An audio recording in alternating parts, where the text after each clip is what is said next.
बहुत पहले की बात है, एक शिल्पकार मूर्ति बनाने के लिए जंगल में पत्थर ढूंढने गया। वहां उसको एक बहुत ही अच्छा पत्थर मिल गया, जिसको देखकर वह बहुत खुश हुआ और कहा यह मूर्ति बनाने के लिए बहुत ही सही है। जब वह आ रहा था तो उसको एक और पत्थर मिला। उसने उस पत्थर को भी अपने साथ ले लिया। घर जाकर उसने पत्थर को उठाकर अपने औजारों से उस पर कारीगरी करनी शुरू कर दिया।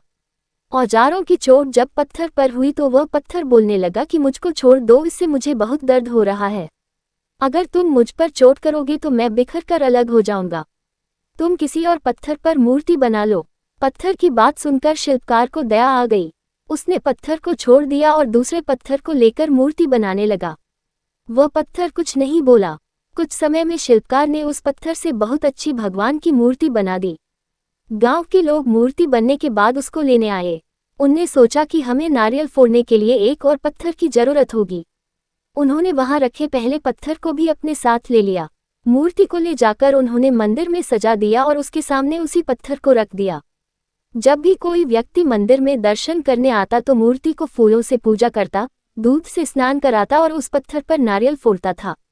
जब लोग उस पत्थर पर नारियल फोड़ते तो बहुत परेशान होता, उसको दर्द होता और वह चिल्लाता, लेकिन कोई उसकी सुनने वाला नहीं था। उस पत्थर ने मूर्ति बने पत्थर से बात करी और कहा कि तुम तो बड़े मजे से हो, लोग तो तुम्हारी पूजा करते हैं, तुमको दूध से स्नान कराते हैं और लड्डुओं का प्रसाद चढ़ाते हैं, लेकिन मेरी तो किस्मत ही खराब है, मुझ पर लोग नारियल फोड़ कर जाते हैं।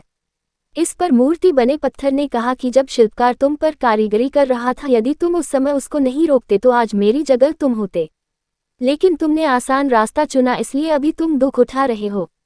उस पत्थर को मूर्ति बने पत्थर की बात समझ आ गई थी। उसने कहा कि अब से मैं भी कोई शिकायत नहीं करूंगा। इसके बाद लोग आकर उस पर नारियल फोड़ते। नारियल टूटने से उस पर भी नारियल का पानी गिरता और अब लोग मूर्ति को प्रसाद का भोग लगाकर उस पत्थर पर रखने लगे। सीख: हमें कभी भी कठिन परिस्थितियों से घबराना नहीं चाहिए।